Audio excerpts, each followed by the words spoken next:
starring Lee Marvin.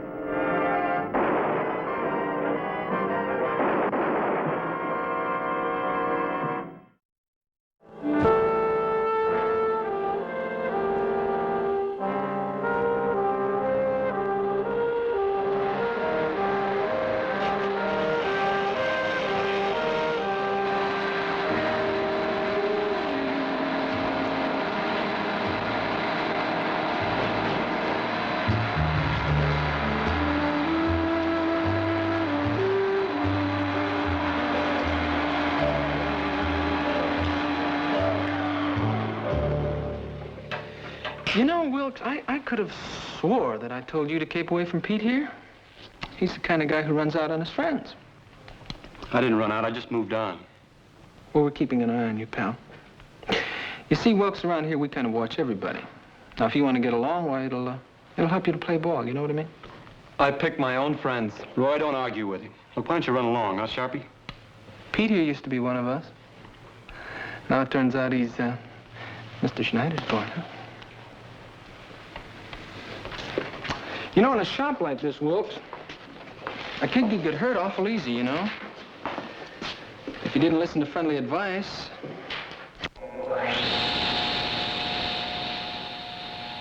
You know what I mean?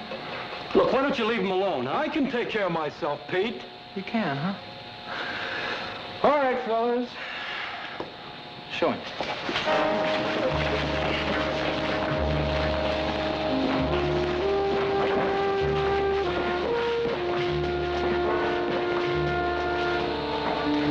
So what do you say, kid, huh?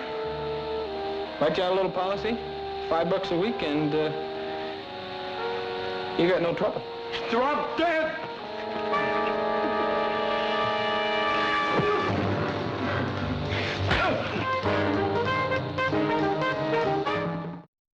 And that morning, I walked into a real piece of troubleshooting in Captain Gray's office. It was a beating this time. You know, they're going to close that school if there's any more trouble of this kind. Well, why does the principal keep those hoodlums around? The school would be a lot better off if they packed them off to a reformatory. Well, you're probably right. This Ralph Snyder, the principal's a dedicated man. He straightened out a lot of potentially bad kids in his day. Kids? These guys are 20 and 21. These kids are different than they were 20, 25 years ago, Frank. Then a kid didn't get beaten up with a blackjack. Frank, this is the third beating we've heard about. How many other kids have been afraid to talk? Gang rules. Somebody's starting early, learning how to put the squeeze on. Sure, in a couple more years, these kids will be going after bigger game Look, like you don't have to businessmen. convince me. Just tell me the kid's name and I'll get a story. Roy Wilkes. Thanks. I'd gone to school in this kind of a neighborhood, but we didn't use weapons to settle our arguments. I'd heard about Ralph Snyder, how he helped boys, and I made my way to his office.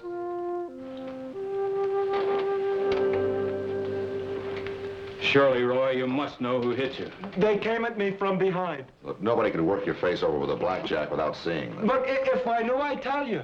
Was it Nick Sharples?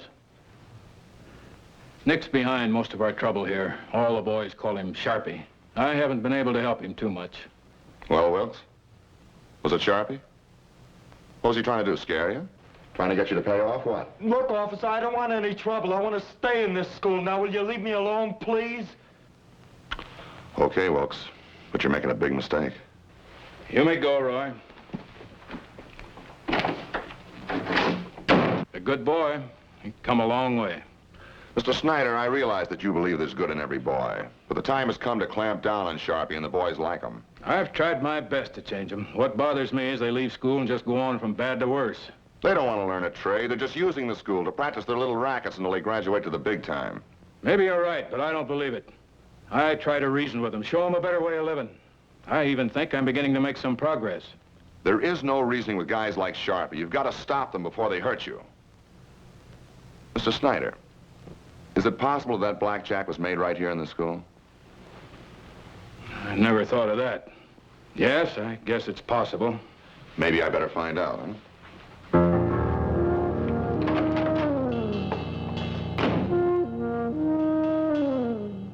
Talking to Sharpie was the first order of business. There was just a remote possibility he'd grown fond enough of that blackjack to hold on to it. A man from headquarters went over his place with a fine-tooth comb while I spent 2 hours trying to make him open up. Oh, I don't know what do you want me to do? Draw you a diagram? Sergeant? I still don't know what you're talking about. So why don't we all just kind of pick up our marbles and let me get out of here, huh? Sit down. Oh, yes, sirree, sir. If that's the way you want it. That's the way I want it. Let's start all over again, Sharpie. The use of a blackjack is assault with a deadly weapon. That is a felony. What blackjack? Look, I showed you my room. Find anything, Frank? No, he didn't find anything. And they turned it upside down, too. Aren't you satisfied? No. No, I'm not. You know as well as I that I had nothing to do with little Roy Wilkes's pasting. Unless we find a witness. Why don't you hold him for investigation, Frank? Hey, there's a bright idea.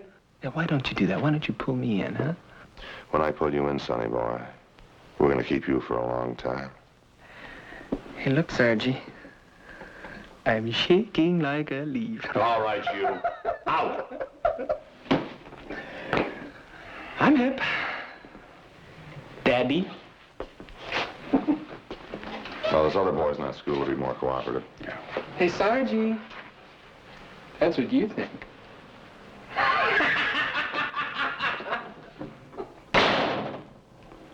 Think that was smart, Frank? Letting him know what your next move's gonna be? Sure. The quicker I can throw a scare into Sharpie, the quicker he'll panic. And he'll make a dumb move.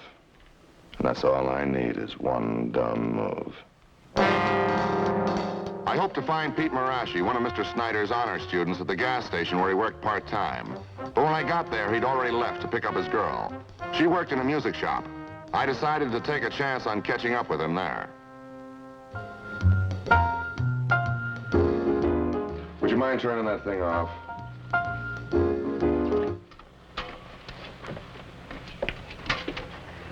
Thanks.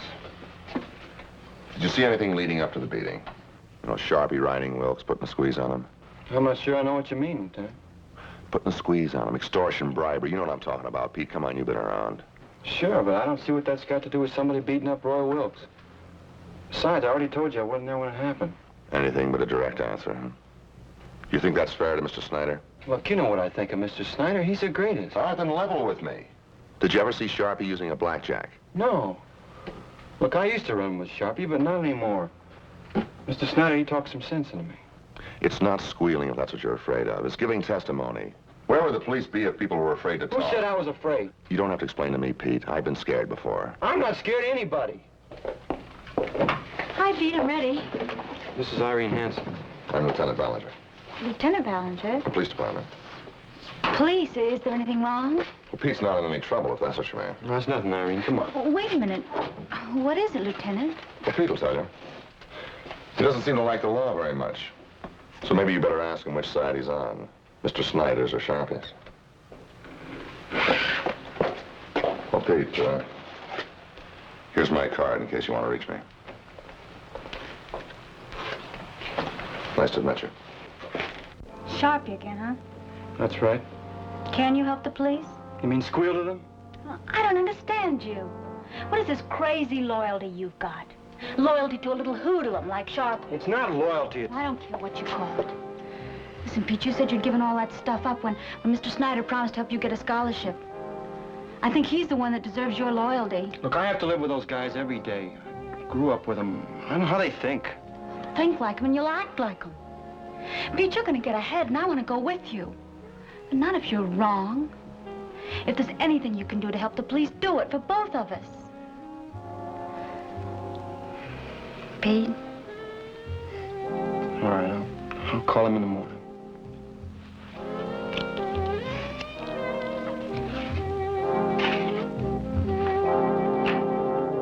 Early next morning, I reported for duty. The captain had already been filled in on my progress. Oh, heck of it. Morning, Frank. Boss? Here, Pete Marashi wasn't too cooperative yesterday. Thought he and Snyder were so close. He's still living by the code those kids go by, but he's a good kid, basically. He'll come around. Mm-hmm. I know you want to get out that school, so go ahead, huh? Right. Hey, wait a minute. We haven't flipped for the coffee? Oh. You call. Heads. Oh, not again. You've been doing that to me all week.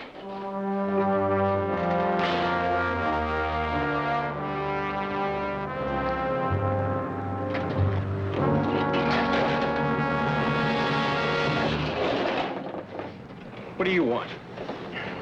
Cops talked to you yet? Last night. You didn't tell them anything, though. That's right. We'll see that you don't. Who you calling? My girl. She's a good-looking chick. Nobody asked your opinion. Well, I just hate to see her get her face all messed up, you know? If you ever go near her, I'll kill you. Well, just play it my way and keep your mouth shut. Look, Sharpie, I'm warning you. And I'm warning you.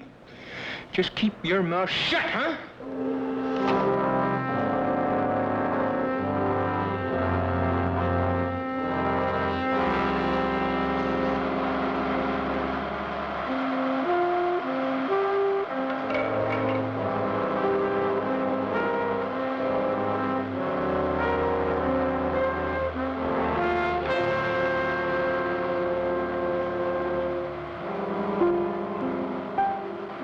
I want to see you up in my office. Yes, sir.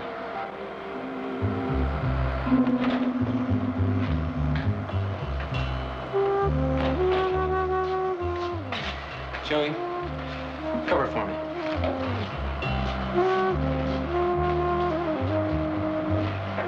Would you check this, sir? Pete, I'm banking on you. You don't owe anything to the hoodlums in this school.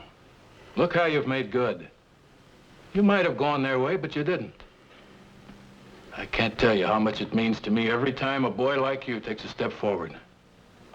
The achievements of my students are the only measure of my success or failure here. Please, sir, can I go back to my class now? Is that all, Pete?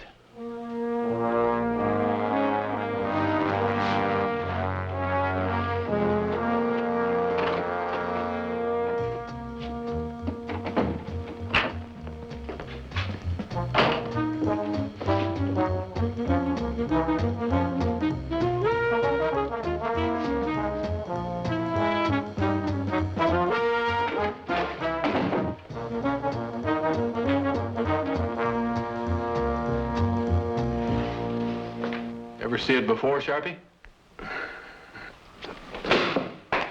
You don't scare me. Did you make that thing? Could you prove it? Put it back on my desk. Put it back on my desk. Oh, Mr. Schneider, you kill me. You know that? Give me that. Look, why don't you come over here and get it, huh? Come on. Give me that.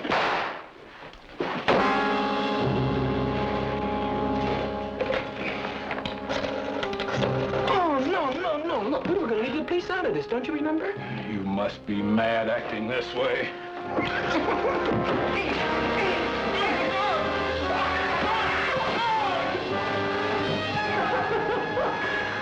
Right if you get work, Mr. Schneider, huh?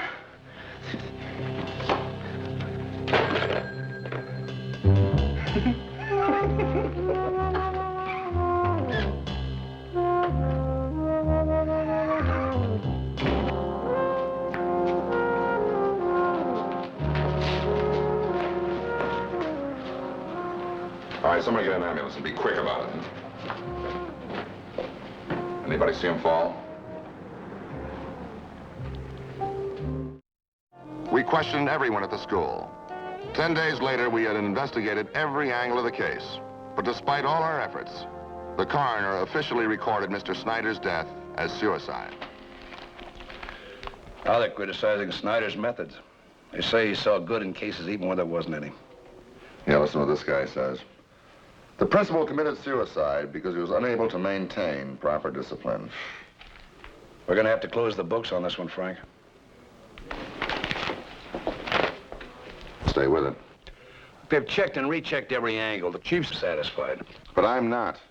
Ralph Snyder was a fighter. He wouldn't commit suicide. Frank, you handled the whole investigation. You talked to every one of those kids. Nobody saw a thing. Well, maybe it's the same old story, huh?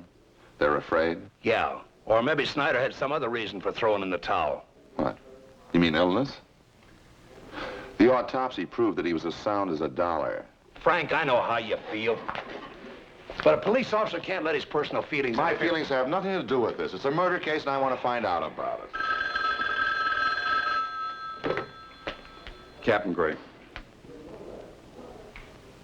Sure, Eddie, let her have this stuff. We've been all over it.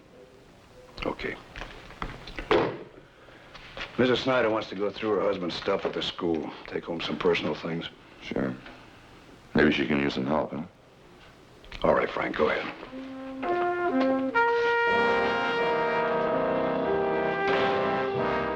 A teacher's life, 30 years of it, and then to be called a failure, a suicide. But Ralph was not a failure. Mrs. Snyder, please don't misunderstand me, but I have to be sure. Was your husband ever mentally ill under a psychiatrist's care? Oh, no, never. We had a very happy life, a good marriage. But Don can't stay in college now. You see, Ralph's life insurance is new, and there... A suicide clause. Yes. But I'll never believe it was suicide. And neither will I. Thank you. Thank you, Mrs. Snyder. Good day.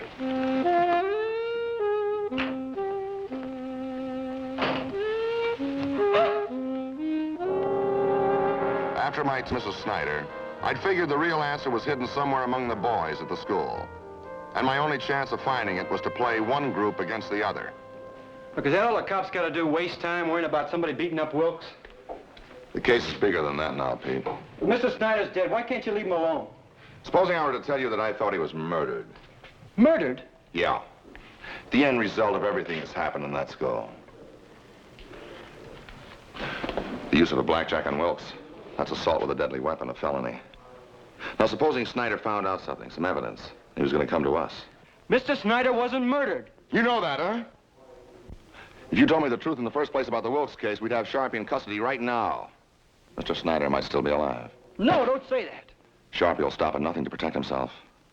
And if I'm right, Peter boy, you're in for trouble. You and everybody close to you, including Irene.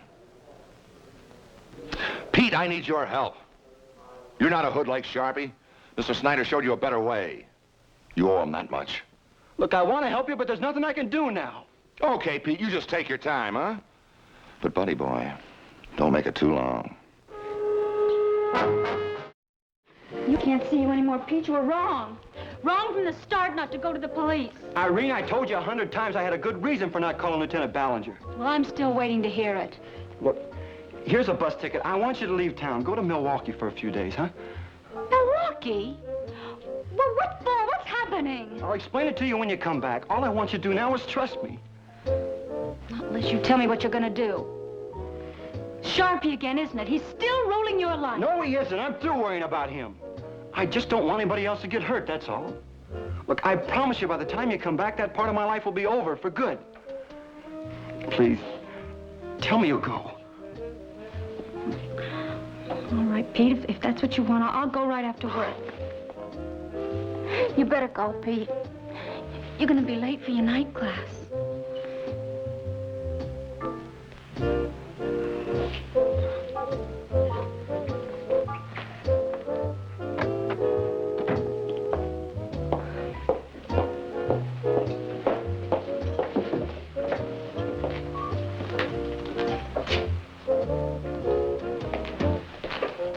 Pete was afraid of something, but I didn't know what.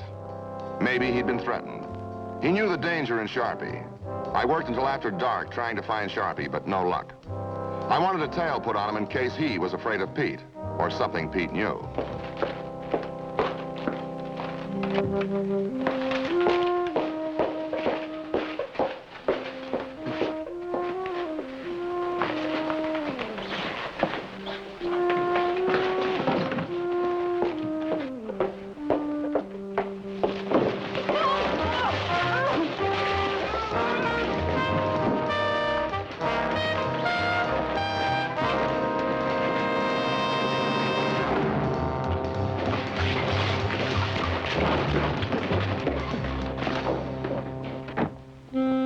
On my way back to M Squad, a call came through. And suddenly some pieces of the jigsaw puzzle began to fit together. Irene Hansen was in the county hospital, an assault and battery victim. There were 3 or 4 of them that came into the shop. One of them grabbed my purse and the other one started hitting me. I got to a telephone. I don't remember anything until I woke up here. Did you recognize any of them? Mm-hmm. One of them grabbed my purse and looked in it to be sure there was a bus ticket. Pete had just given it to me. He wanted me to go visit my sister in Milwaukee for a few days. Pete's been holding out on me from the very beginning, hasn't he? He was afraid to call you because of me. I know that now. That's why he wanted me to get out of town. Well, if he wanted you to be safe, why isn't he here with you now? The hospital's been trying to contact him. He was due at school for a night class. If anything happens to him now... Just leave the worrying to me.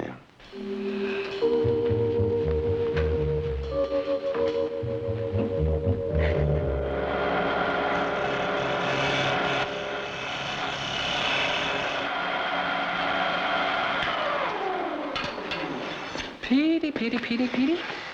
You just would not listen to me when I told you not to go to the police, now would you? Look, I didn't tell him anything. Oh, come on, Pete. Joey here saw you go and talk with the big lieutenant. Look, I didn't tell him anything. Maybe you didn't. But you were going to, weren't you, huh? Just as soon as your girl got out of town. Where was she headed, Joey? To Milwaukee? Look, would you get that chick? If you hurt her, I'll kill you. Oh, no, Pete. No, we wouldn't hurt her. We mussed her up a little bit. You know what I mean? I was going to level with you tonight. Let you have a chance to give yourself up. They're going to get you, Sharpie. They're going to get you for killing Mr. Snyder. Oh, Pete, how you talk! You were the last one to go in his office, and a few minutes later, he was dead. Grab him! Hold it! I don't want him marked up. You know, if I could make one of these look like an accident once before, Pete, I ought to be able to do it again, huh? Come on, bring him over here. Hold it! Hold it, somebody cut the power. That's right, Sharpie. Somebody has cut the power.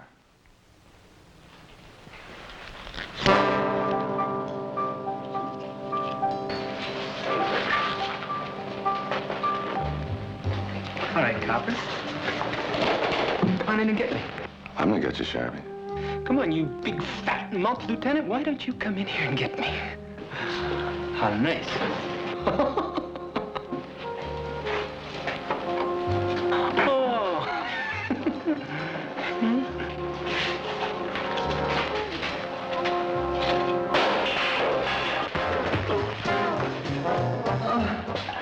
All right, jump in.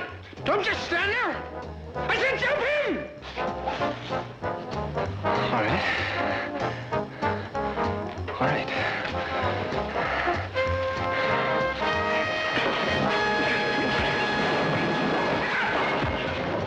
Pete, that's enough. I was coming to see you in the morning after Irene got out of town. Yeah, I know. Call headquarters and tell them to send a squad. Come on, yeah. Chance behind your back there. All right, the rest of you guys get up along this table. Put your hands on it, keep your legs spread apart and bang. Sharpie and his gang went to prison. Now the city is tearing down the slums. Soon, better housing in Chicago will help give better breaks to other boys growing up here.